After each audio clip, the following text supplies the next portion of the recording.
And so to adopt your language for a moment, what is the deal you're proposing I close? Deal? Reclaimed your birthright. Oh my God.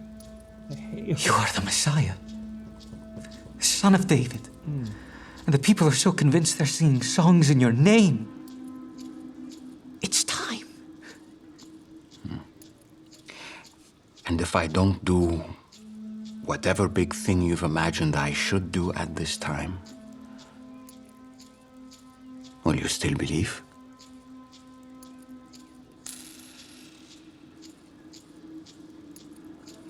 You hear the money? Of course I will. Then why are you suggesting that you know better than I do what should be the next best course of action? Look, I trust you. Do you trust me? What sort of question is that? You believe I have something to offer this group? Yes? I do. Then why won't you take my advice? Am I not here to help you? I've never asked you for your advice. Then what am I here for? Oh my God. This may be the Chosen's best work. Because it's so visceral. It's so real. It's like this is what Satan does to all of us in that sense, right? It's this temptation. It's like you didn't ask my advice. I mean, he's saying that God should ask our advice.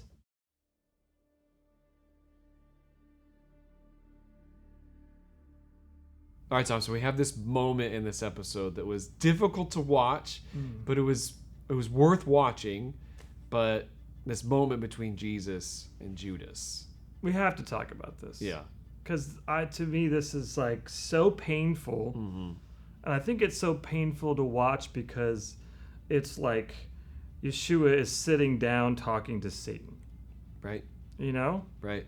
It's like, you know, the temptations in the wilderness. If you've ever seen a play with that, it's always they got some guy dressed up like Satan is like, yeah, right. Always has the Satan voice, which is also the kidnapper voice, by the way. Huh. Did you notice that? Like the undercover kidnapper voice? Yeah, that's the same as Satan voice. Like the serial killer voice. Right. Yeah. Totally. That's gross.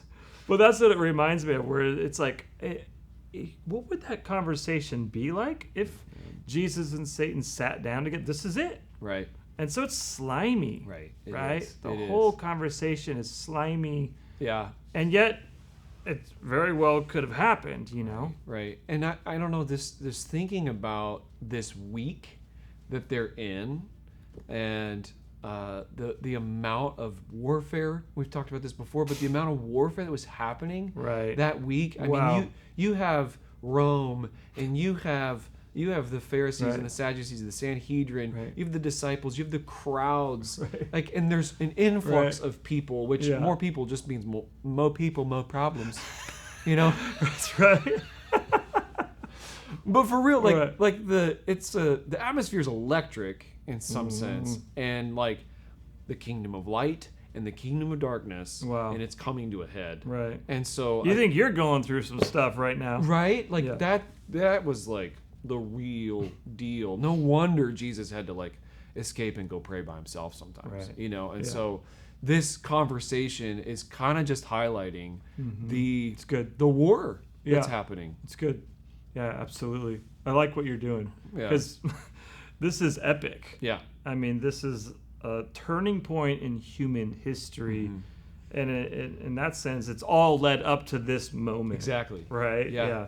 Absolutely. Yeah, and it just reminds me, you know, the Chosen didn't, you know, for whatever reason, they chose not to do the temptations in the wilderness. Right, which I was kind of like, oh, darn it, right. But whatever, you know. Yeah. But here we are, like, they actually ended up doing it anyway. Yeah. By giving us this experience. In some sense, I like it better because it seems more, I don't know, more real. The temptations are strange. You know, it's hard to even understand the whole thing. Like, they go up on the mountain and on the temple. Right, like, is it figurative? Is it vision? Is it real? Did they go there? Yeah. Right. Yeah. So I think that would have been difficult on film to weigh in. Right. Because then, that's not how it really was. You know, all the haters. Right. Haters are going to hate. Haters going to But I think this is really more practical, and yet also this whole reality of, the whole, we don't war against flesh and blood, but principalities and powers. And you experience that in this conversation, I feel like, where he's like, I've got these great ideas, Right. and why don't you not trust me? Yeah.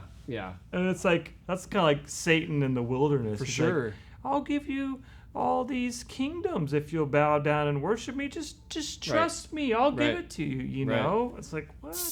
Do you like watching Tom and I cry? Well, now you can live hang out with us once a month, and we'll hang out together via Zoom. That's right. Become a Grafted ambassador, and we will hang out with you guys. You'll get free courses. Yep. You'll get free Grafted merch. Go to grafted.family and become a Grafted ambassador. Today, do it now.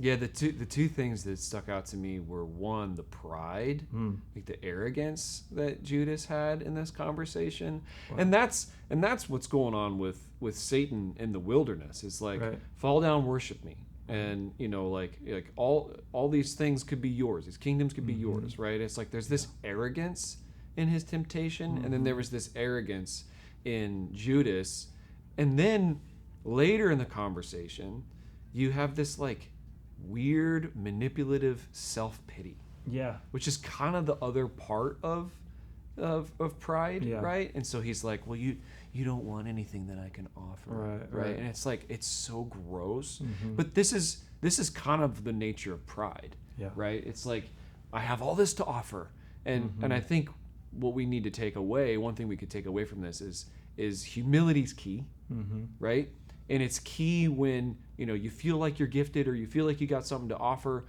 Well, approach with humility, but then also, like, if something doesn't work out according to your plan, it's not a time for self-pity and offense, Right. right? And so they do a good job of wrestling through that Right. in this scene.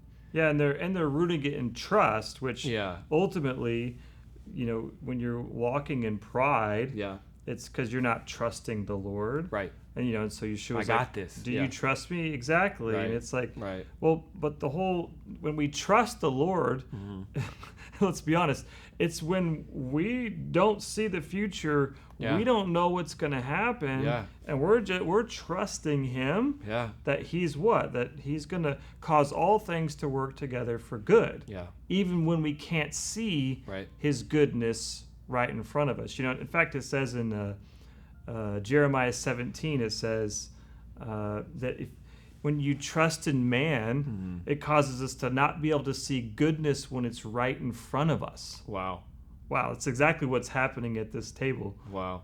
right? Here's goodness himself, right? Sitting right across the table, Yeah. but he's trusting in himself, which is pride. Right. And so he can't see who the Lord is right there in front of him. Yeah, and so another good takeaway is submission, right? We have to submit to the Father's plan.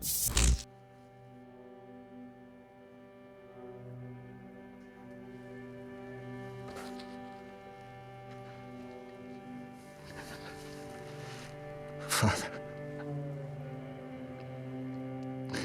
if you're willing,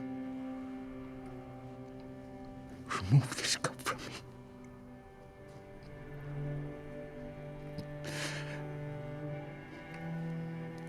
Yet not my will, but yours be done. Not my will. Your will be done. And whether we've been given a lot or a little, we submit. We yield to Him, His timing, His plan, His purpose, because He is good. Because it is right in front of us, and He is good. Right. And so, Judas taking things in his own hands, in the text and in the show, it's like it just doesn't go well, and obviously it ends horribly Yeah. for Judas. And that's the story of pride.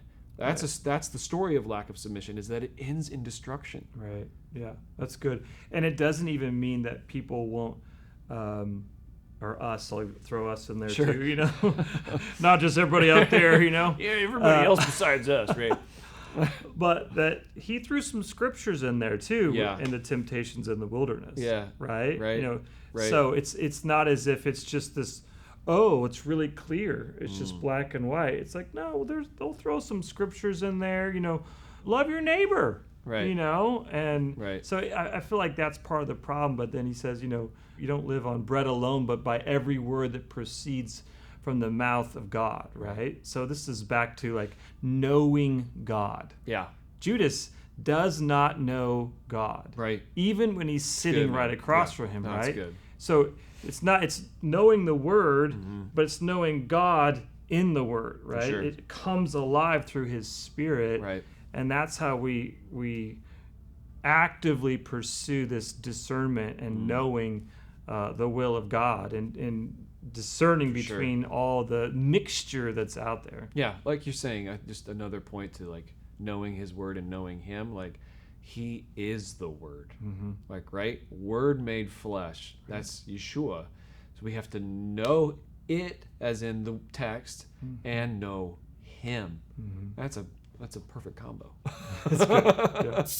Hey everybody, if you like what you see and you like our YouTube videos, make sure you support us by becoming a Grafted ambassador. That's right. You'll get free merch. You'll get to take our courses if you're interested. And you'll also be able to meet with us once a month on Zoom. Live, like for real. We'll talk to each other. That's right. So go to our new website, grafted.family, and sign up to help support us.